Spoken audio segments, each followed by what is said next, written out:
ఖరీదైన వాగ్దానము. కీర్తనలు 107:9. ఆశగల ప్రాణమును ఆయన తృప్తిపరిచి ఉన్నాడు, ఆకలి ఉన్న వారి ప్రాణమును మేలుతో నింపి ఉన్నాడు. ఎంత గొప్ప వాగ్దానాన్ని దేవుడు మనకి అనుగ్రహిస్తూ ఉన్నారండి. దినమున దేవుడు సెలవిస్తూ ఉన్నది ఏమిటి అంటే, ఆశగల ప్రాణాన్ని తృప్తిపరుస్తారంట. ఆశ ఎవరికైతే ఉంటుందో వారికి తప్పకుండా వారి యొక్క జీవితాలలో ఆయన తృప్తికరమైన జీవితము వారికి అనుగ్రహిస్తారంట.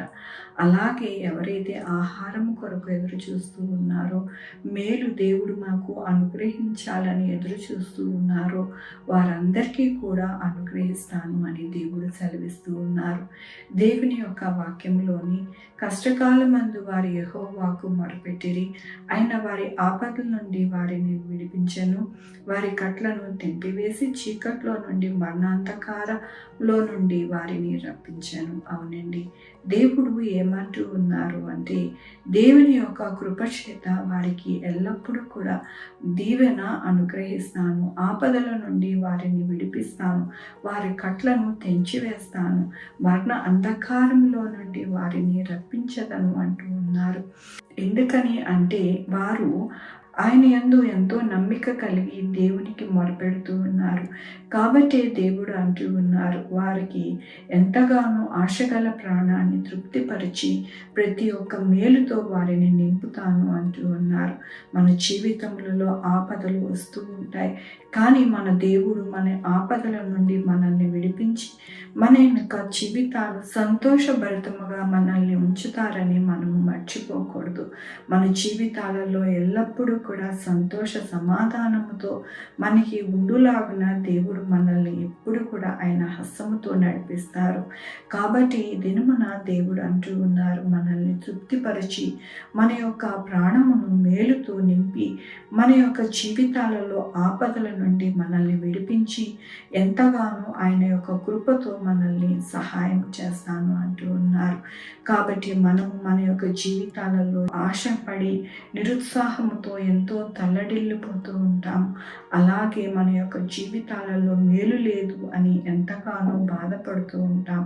కానీ దేవుడి దినము ఏమని మనకి ఆయన వాగ్దానముతో మాట్లాడుతూ ఉన్నారు అంటే, కష్టకాలమందు యెహోవాకు మీరు మొరపెట్టారు కదా, వాటి నుండి నేను ఎల్లప్పుడూ కూడా అనగా మీ యొక్క ప్రాణమును ఎల్లప్పుడూ కూడా నేను సంరక్షించి మీకు మేలు అనుగ్రహించే దేవుడుగా నేను మీకు తోడై ఉన్నాను కదా, మరి మీరెందుకు ఎంతగానో కృంగిపోతూ ఉన్నారు, తల్లడిల్లిపోతూ ఉన్నారు, ఆహారము లేక కొరతగా ఉన్నారు అని దేవుడు అంటూ ఉన్నారు.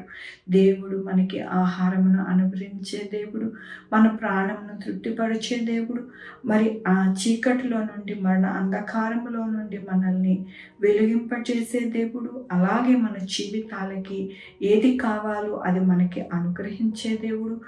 మన యొక్క జీవితాలలో ఏ కట్లతో మనము ఇబ్బంది పడుతూ ఉన్నామో, బాధపడుతూ ఉన్నామో అవన్నీ కూడా తెంపివేసే దేవుడు. కాబట్టి మనము నిరీక్షణ కోల్పోకుండా మన జీవితాలు నిరీక్షణతోనూ సంతోషముతోనూ దేవుని పాదాలు పట్టుకుంటే కనుక మన కుటుంబంలో మనకి కానీ ఏది కూడా కొరత లేకుండా సమృద్ధి అయిన జీవితము మనకి అనుగ్రహింపబడుతుందని దేవుడు ఈ దినమున మనకి బోధిస్తూ ఉన్నందుకు ఆయన ఇచ్చిన వాగ్దానమును బట్టి దేవునికి వందనాలు చెల్లిస్తూ ఉన్నాను.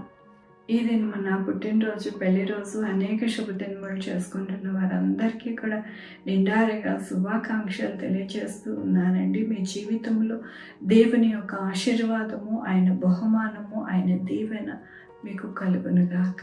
ప్రార్థించుకుందామండి. యెహోవా దేవా, నా తండ్రి, నా ప్రభా, మీ కృపా కనికరాస్తాను బట్టి మీకు వందనాలు నాయన. నా తండ్రి, ఆశగల ప్రాణాన్ని తృప్తిపరుస్తానంటూ ఉన్నారు నాయన. ఆకలి కొన్న వారికి నాయన మీరు కడుపు నిండా భోజనం, అలాగే అన్ని విషయాలు సహాయం చేస్తూ ఉన్నారు. నా ప్రభా, నీకు వందనాలు చెల్లిస్తూ ఉన్నారు నాయన. మరణ అంధకార ఛాయల్లో ఉన్న ఉన్న వారిని విడిపిస్తానంటూ ఉన్నారు నా ప్రభా. నాయన మనుషుడికి ఇంకేం కావాలి నా ప్రభా, వాగ్దానమునిచ్చి వాగ్దానమును నెరవేర్చే దేవుడుగా మీరున్నారు నా ప్రభా. నాయన నా తండ్రి, ఏ బిడ్డ ఏ యొక్క ఆశతో ఏ యొక్క మరి ఇబ్బందితో బాధపడుతూ ఉన్నారో వారికి మీరు అనుగ్రహిస్తా ఉన్నారు. మీకు వందనాలు చెల్లిస్తూ ఉన్నాను అయా. నాయన నా తండ్రి, ఈ దినము నా పుట్టినరోజు, పెళ్లి రోజు అనేక శుభదినములు చేసుకుంటున్న వారందరినీ దీవించండి, ఆశీర్వదించండి ప్రభా. అలాగే నాయన మా కొరకు ప్రార్థించమన్న వారిని నాయన నా తండ్రి, వారిని వారి బిడ్డల భవిష్యత్తును, వారి ఆరోగ్యమును, వారి చేపనులు, వారి ఉద్యోగములు, వారి వ్యాపారములు అన్నిటికీ తోడై ఉండండి నాయన. Sugar, BP, thyroid, heart problem, kidney problem, AIDS, cancer, నరాల బలహీనత, పారాలసిస్, గ్యాస్ట్రిక్ ట్రబుల్, ప్రతి విధమైన అనారోగ్యాన్ని తీసివేసి స్వస్థపరిచి నేను అన్నారు నా ప్రభా. నీకు వందనాలు చెల్లిస్తూ ఉన్నా నాయన. విధవరాల పక్షాన వ్యాజ్యమాడే దేవుడివి నా ప్రభా. విధవరాల పక్షాన్ని ఉండి వారి యొక్క కుటుంబమును, వారి బిడ్డల్ని నాయన మీరు దీవించి ఆశీర్వదించే దేవుడివి నా ప్రభా. ఏ బిడ్డ ఏ యొక్క అవసరతతోనైనా మీ పాదాలు పట్టుకున్నారు నాయన, వారిని నాయన మీరే నాయన దీవించండి, ఆశీర్వదించమని కోరుకుంటున్నాను. అలాగే నాయన తండ్రి, ఉద్యోగాలు లేని వారికి ఉద్యోగాలు దయచేయండి, ఉద్యోగాలు పోకుండా సహాయం చేయండి నాయన. బిడ్డలు లేని వారికి బిడ్డలు దయచేయండి, బిడ్డలు నాయన సుఖమైన కాన్పు దయచేసి తల్లి బిడ్డ క్షేమం ఉండాలని సహాయం చేయండి. ప్రతి సంఘాలలో నాయన నెమ్మది, శాంతి, సమాధానమును అనుగ్రహించండి నా ప్రభా. నాయన రక్షణ భాగ్యాన్ని మీరు ఇచ్చారు, దానిని నాయన చేత పట్టుకొని చక్కగా నాయన వారు నడవడానికి సహాయం చేయండి నా ప్రభా. అలాగే నా ప్రభా, ఎంతగానో నాయన ఏ బిడ్డ అయితే మొరపెడుతూ ఉన్నారు వారి మొరంతా ఆలకించి నా ప్రభా, వారికి కావాల్సిన ప్రతి అవసరత తీర్చండి నా ప్రభా.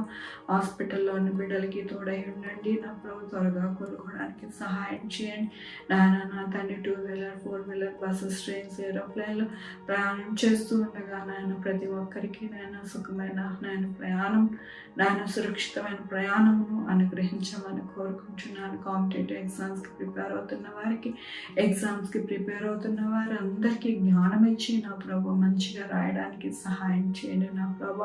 నాయన ప్రతి ఒక్క కుటుంబంలో మీరు తోడై ఉండి సహాయం చేయమని కోరుకుంటూ నా ప్రభు, నా రక్షణ యేసుక్రీస్తు పరిశుద్ధమైన నామమున అడిగి వేడుకుంటున్నాను తండ్రి. ఆమె తండ్రి, కుమార, పరిశుద్ధాత్మ సదాకాలం మనందరికీ తోడై ఉంటుంది గాక.